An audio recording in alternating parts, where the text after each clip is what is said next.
Paul Harvey. A Christmas Story. A Man and the Birds. The man I'm talking about was not a Scrooge now. He was a kind, a decent, a mostly good man, generous to his family and upright in his dealings with other men, but he just did not believe in all of that incarnation stuff which the churches proclaim at Christmas time. It just did not make sense, and he was too honest to pretend otherwise. He could not swallow the Jesus story about God coming to earth as a man. He told his wife, "I'm truly sorry to distress you, but I'm just not going with you to church this Christmas Eve." He said he'd feel like a hypocrite, that he'd much rather just stay home, but that he would wait up for them. So he stayed, and they went to the midnight service. Now, shortly after the family drove away in the car, snow began to fall. He went to the window to watch the flurries getting heavier and heavier. Then he went back to his fireside chair, began to read his newspaper. Minutes later, he was startled by a thudding sound, and then another, then yet another.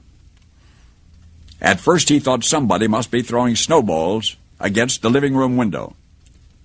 But when he went to the front door to investigate, he found a flock of birds huddled out there miserably in the snow. They had been caught in the storm. In a desperate search for shelter, they had tried to fly through his large landscape window. That was what had been making the sound. Well, he couldn't let those poor creatures just lie there and freeze. So he remembered the barn where his children stabled their pony. That would provide a warm shelter. All he would have to do is direct the birds into that shelter. Quickly he put on a coat and galoshes, and he tramped through the deepening snow to the barn, and he opened the doors wide. And inside the barn he turned on a light so the birds would know the way in. But the birds did not come in. So he figured that food would entice them. He went back into the house and fetched some breadcrumbs and sprinkled those on the snow, making a trail of breadcrumbs to the yellow-lighted, wide-open doorway of the stable. But to his dismay, the birds ignored the breadcrumbs. The birds just continued to flop around helplessly in the snow. He tried catching them. He could not. He tried shooing them into the barn by walking around them, waving his arms, but instead they scattered in every direction except into the warm, lighted barn. And that's when he realized that they were afraid of him. They were afraid of him. To him, he reasoned, "I'm a strange, terrifying creature. If only I could think of some way to let them know that they can trust me, that I'm not trying to hurt them but to help them. But how?"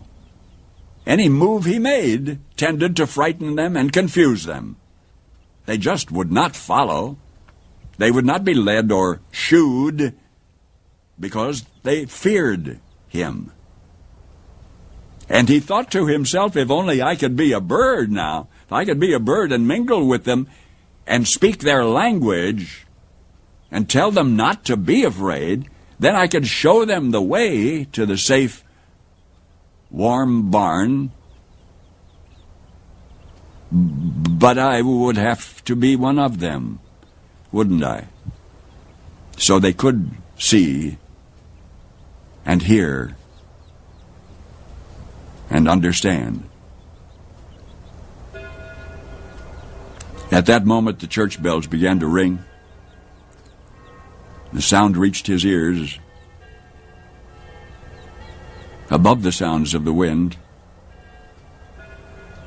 and he stood there listening to the bells. Adeste Fidelis.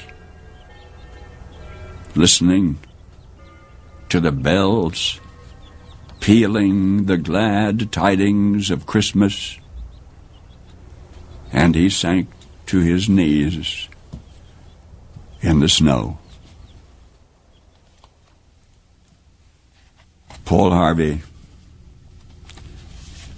I hope for you and those you love, this will be a wonderfully Merry Christmas.